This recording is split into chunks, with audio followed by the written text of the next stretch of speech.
तब कथामृतं तप्तजीवनं कविभिडीरितं कल्मषापहं श्रवणमङ्गलं श्रीमदाततं भुवि गृह्णन्ति ये भूरिदा जनाः। শ্রী শ্রী রামকৃষ্ণ কথামৃত শ্রী রামকৃষ্ণ দক্ষিণেশ্বর মন্দিরে ভক্ত সঙ্গে পঞ্চদশ পরিচ্ছেদ 1884 19 সেপ্টেম্বর। হাজরা মহাশয় এখানে 2 বৎসর আছেন। তিনি ঠাকুরের জন্মভূমি কামারপুকুরের নিকটবর্তী শিওর গ্রামে প্রথম তাহাকে দর্শন করেন 1880 খ্রিস্টাব্দে। এই গ্রামে ঠাকুরের ভাগিনেয় পিস্তুত ভগিনী হেমাঙ্গিনী দেবীর পুত্র শ্রীযুক্ত হৃদয় মুখোপাধ্যায়ের বাস। ঠাকুর তখন হৃদয়ের বাটিতে অবস্থিতি করিতেছিলেন। শিয়রের নিকটবর্তী মরাগড় গ্রামে হাজরা মহাশয়ের নিবাস। তাহার বিষয় সম্পত্তি জমি প্রভৃতি একরকম আছে, পরিবার সন্তান সন্ততি আছে, একরকম চলিয়া যায়। কিছু দেনাও আছে, আন্দাজ 1000 টাকা। যৌবনকাল হইতে তাহার বৈরাগ্যের ভাব, কোথায় সাধু কোথায় ভক্ত খুঁজিয়া বেড়ান। যখন দক্ষিণেশ্বর কালীবাড়িতে প্রথম আসেন ও সেখানে থাকিতে চান, ঠাকুর তাহার ভক্তিভাব দেখিয়া ও দেশের পরিচিত বলিয়া ওখানে যত্ন করিয়া নিজের কাছে রাখেন। হাজরার জ্ঞানীর ভাব, ঠাকুরের ভক্তিভাব ও ছোকরাদের জন্য ব্যাকুলতা পছন্দ করেন না। মাঝে মাঝে তাহাকে মহাপুরুষ বলিয়া মনে করেন, আবার কখনো কখনো সামান্য বলিয়া জ্ঞান করেন। তিনি ঠাকুরের ঘরের দক্ষিণ পূর্বের বারান্দায় আসন করিয়াছেন। সেইখানেই মালা লইয়া অনেক জপ করেন। রাখাল প্রভৃতি ভক্তেরা বেশি জপ করেন না বলিয়া লোকের কাছে নিন্দা করেন। তিনি আচারের বড় পক্ষপাতী। আচার আচার করিয়া তাহার এক প্রকার সূচিবাই হইয়াছে। তাহার বয়স প্রায় 38 হইবে। হাজরা মহাশয় ঘরে প্রবেশ করিলেন। ঠাকুর আবার ঈষৎ ভাবাবিষ্ট হইয়াছেন ও কথা কহিতেছেন। শ্রী রামকৃষ্ণ হাজরার প্রতি, তুমি যা করছ তা ঠিক, কিন্তু ঠিক ঠিক বসছে না।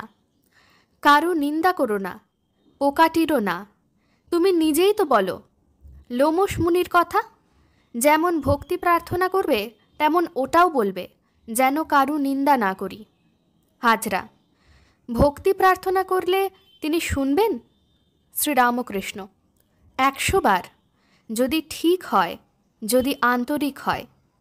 বিষয়ী লোক যেমন ছেলে কি স্ত্রীর জন্য কাঁদে, সেরূপ ঈশ্বরের জন্য কই কাঁদে?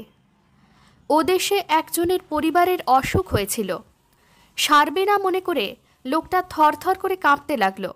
অজ্ঞান হয় আর কি। এরূপ ঈশ্বরের জন্য কে হচ্ছে? হাজরা ঠাকুরের পায়ের ধুলা লইতেছেন। শ্রীরামকৃষ্ণ সংকুচিত হইয়া, উগুনো কি? হাজরা, যার কাছে আমি রয়েছি তার পায়ের ধুলা লব না? শ্রীরামকৃষ্ণ, ঈশ্বরকে তুষ্ট করো, সকলেই তুষ্ট হবে। তস্মিন তুষ্টে জগৎ তুষ্টম। ঠাকুর যখন দ্রৌপদীর হাঁড়ির শাক খেয়ে বললেন আমি তৃপ্ত হয়েছি, তখন জগৎ শুদ্ধ জীব তৃপ্ত হেউ ঢেউ হয়েছিল। কই, মুনিরা খেলে কি জগৎ তুষ্ট হয়েছিল, হেউ ঢেউ হয়েছিল? ঠাকুর লোক শিক্ষার্থ কিছু কর্ম করতে হয়, এই কথা বলিতেছেন। শ্রীরামকৃষ্ণ হাজরার প্রতি, জ্ঞান লাভের পরও লোকশিক্ষার জন্য পূজাদি কর্ম রাখে। আমি কালী ঘরে যাই, আবার ঘরের এই সব পট নমস্কার করি, তাই সকলে করে। তারপর অভ্যাস হয়ে গেলে যদি না করে, তাহলে মন হুসফুস করবে। বটতলায় সন্ন্যাসীকে দেখলাম, যে আসনে গুরুপাদুকা রেখেছে তারই উপরে শালগ্রাম রেখেছে ও পূজা করছে। আমি জিজ্ঞাসা করলাম, যদি এতদূর জ্ঞান হয়ে থাকে তবে পূজা করা কেন? সন্ন্যাসী বললে, সবই করা যাচ্ছে, এও একটা করলাম। কখনো ফুলটা এ পায়ে দিলাম, আবার কখনো একটা ফুল ও পায়ে দিলাম। দেহ থাকতে কর্ম ত্যাগ করবার জো নাই, পাক থাকতে ভুরভুরি হবেই।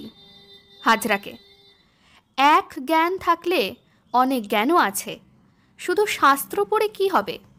শাস্ত্রে বালিতে চিনিতে মিশেল আছে, চিনিটুকু লওয়া বড় কঠিন, তাই শাস্ত্রের মর্ম সাধু মুখে গুরু মুখে শুনে নিতে হয়। তখন আর গ্রন্থের কি দরকার? চিঠিতে খবর এসেছে 5 সের সন্দেশ পাঠাইবে আর 1খানা রেল পেড়ে কাপড় পাঠাইবে। এখন চিঠিখানি হারিয়ে গেল।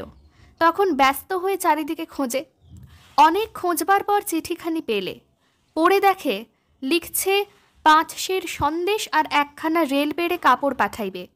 তখন চিঠিখানি আবার ফেলে দেয়। এখন আর কি দরকার? এখন সন্দেশ আর কাপড়ের জোগাড় করলেই হলো। মুখুজ্জে, বাবুরাম মাস্টার প্রভৃতি ভক্তদের প্রতি, সব সন্ধান জেনে তারপর ডুব দাও। পুকুরের অমুক জায়গায় ঘটিটা পড়ে গেছে, জায়গাটি ঠিক করে দেখে নিয়ে সেইখানে ডুব দিতে হয়। শাস্ত্রের মর্ম গুরুমুখে শুনে নিয়ে তারপর সাধন করতে হয়। এই সাধন ঠিক ঠিক হলে তবে প্রত্যক্ষ দর্শন হয়। ডুব দিলে তবে তো ঠিক ঠিক সাধন হয়। বসে বসে শাস্ত্রের কথা নিয়ে কেবল বিচার করলে কি হবে? শালারা পথে যাবারই কথা, ওই নিয়ে মরছে। মর শালারা, ডুব দেয় না।